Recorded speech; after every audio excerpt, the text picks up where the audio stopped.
Hello, I'm Winona Davies with The Wholesome Life, and today's video is all about how to find the right food plan for your unique needs.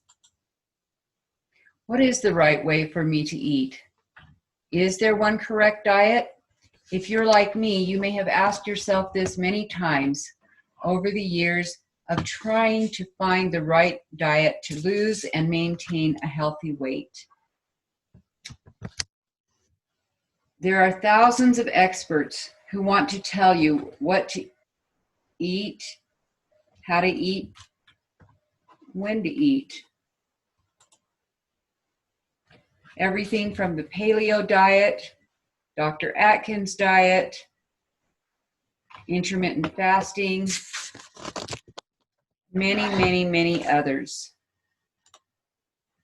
A lot of these books, plans, and diets have been written by doctors or nutritionists or other experts. So we assume that they know what's best for us. What do these diets all have in common? That might be one way to know what's a good way to eat. If any one of these is really the right diet, why are they so different? Are there principles that they all share that would help us know some good guidelines for eating? Most of these diets agree on a few things.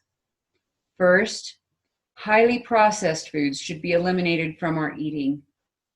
Secondly, foods high in animal fat should not be eaten in large and regular amounts. Third, including plenty of plants with their nutrient-dense fiber should be a larger part of what we eat. Most agree on these general principles. They're still miles apart on many other ways of eating. For most people, the yo-yo effect of losing and then gaining weight with dieting is the usual response to adopting one of these plans. One author has stated, and I think correctly, that the best way to gain weight is to go on a diet. If you're frustrated, confused, and looking for a way to know what is right for you, consider there might not be a correct diet for all people, or even for most, and knowing that a diet is something that you have to live with for the rest of your life. It's not going on a diet and then off. Individual needs are different, not just because of our genetics, but because of our life experiences, our current environment, what health issues we have now or we have had, our past dietary and health choices, and many other factors. As we improve our health and our body changes through healing, or our body changes as it ages, our dietary needs and what's best for our body will change. It's critical to have a diet that is right for our body right now. Some of the factors that would impact the right thing to eat for you include our life experiences. Have we had trauma? Has there been a lot of stress? Our current environment. Are we experiencing stress? Are we in a healthy relationship? Do we live in a city where the air and water may not be as clean as they could be? What kind of a work environment do we struggle with? Past and current health concerns. Do we have diabetes? Are there other issues that affect our health? The season of the year. Each season changes the kind of food that will be best for us. Our age. The food we need when we're 20 is not the same food we need when we're 60. The amounts of food that we need at those ages is different, and the kinds of things we need. Our gut microbiome. If our gut microbiome is not healthy, we need foods that can support that and allow it to rebuild and strengthen. Our genetic strengths and weaknesses. Those will very much impact what's good for us. If we have hereditary weaknesses that impact our health, our food needs will be different. There are so many pieces of our wellness, including exercise that works for us, relationships, our spiritual life and practices, and our thinking and belief system. If all of these are so unique to each of us, is it even possible that one way of eating would fit all of us, or even a large part of us? So how can you figure out what is the right food for you and the way to eat?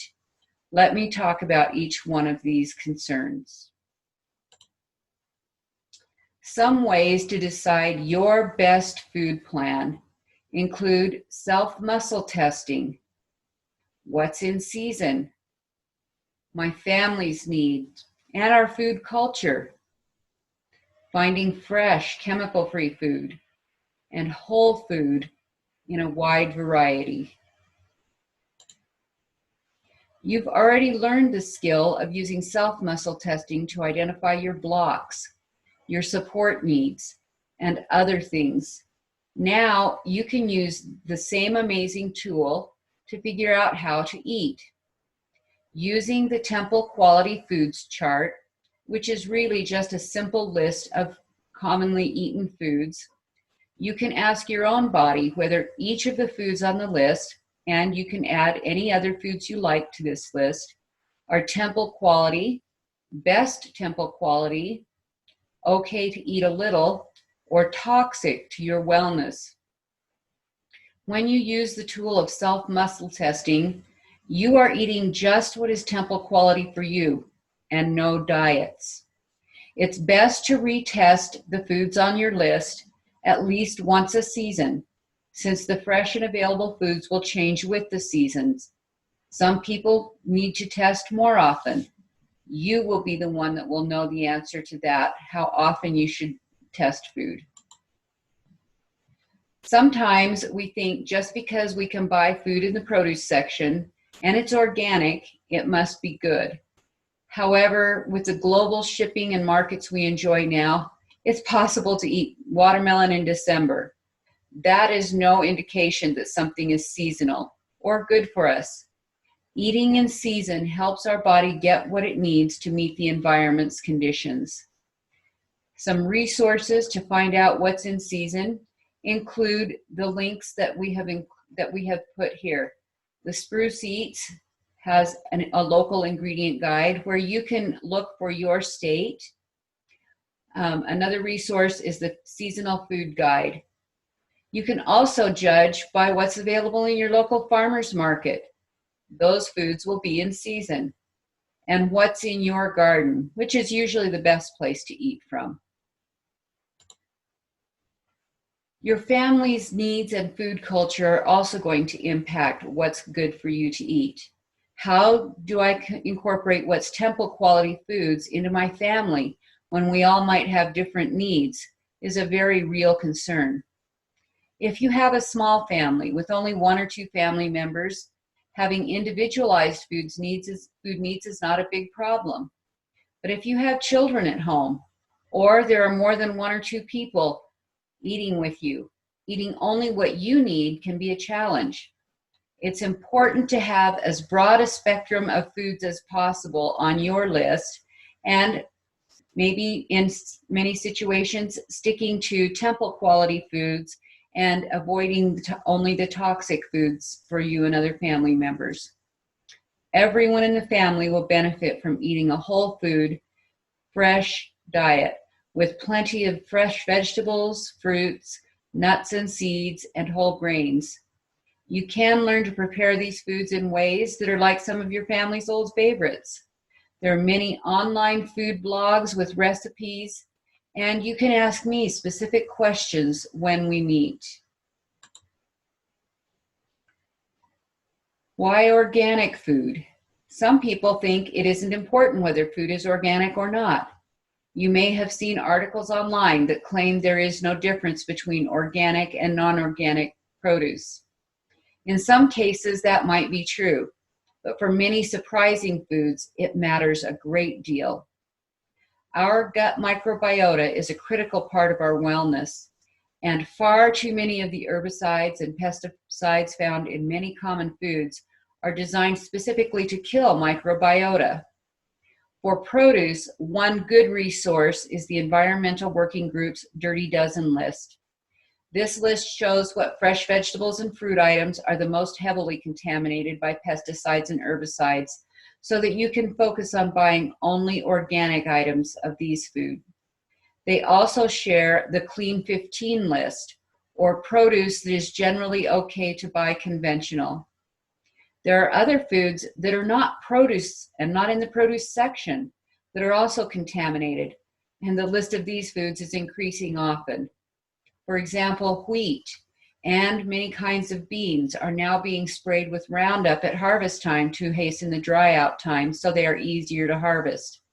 These foods aren't GMO, but they are toxic with glyphosate, which is a neurotoxin and gut bacteria killer. This is one reason why it's important to seek out organic foods in the rest of your diet whenever you can. Many of us tend to be habitual eaters. We eat the same foods over and over. One person estimated that many families have only 10 to 12 recipes that they use over and over. While that's easier, it limits our wellness. You've already learned how many amazing families of microorganisms live in our gut, and they each have different nutritional needs in order to thrive. One family of microorganisms might do best on the nutrients found in blueberries, and another needs the nutrients in carrots, or wheat, or celery. It's so important to eat a wide variety of fresh foods, whole grains, nuts, and seeds, and not get stuck on any one thing or a few things. By doing this, our microbiome will be its very healthiest. We have, as you have already learned, 5,000 families so far identified of friendly bacteria in our gut. Maybe you've wondered why it matters so much to take care of some germs. In our body, these gut bacteria do some things we literally can't live without. For example, they provide over 80% of the serotonin and a large part of the dopamine that keeps us from being depressed or anxious. They make vitamins available or create them by their processes as they break down the food we eat to put into the bloodstream, nourishing our body. They police our body and gut for harmful strains of E. coli. They manage the number of candida and other devastating organisms that would poison us. They provide what we need for our weight to remain stable. Many studies have shown the gut bacteria is significantly linked to the amount of fat that our body stores or whether it metabolizes that fat. They're the core and vast majority of the immune system, protecting us from external threats like viruses and infections. They unpackage our food completely so that we don't get incompletely broken down proteins that trigger an immune response, or otherwise known as an allergy. These are just the very basic jobs of these little helpers. There are many, many, many more jobs, and some we may not have even discovered. Science is finding every day, it seems, a new way that those gut organisms are important and helpful to us. That is why it's so important for you to create an individualized eating plan rather than relying on someone else's diet. Your body, your needs, your situation, your life. They're completely unique, and so will your eating plan be when you understand and implement these tools.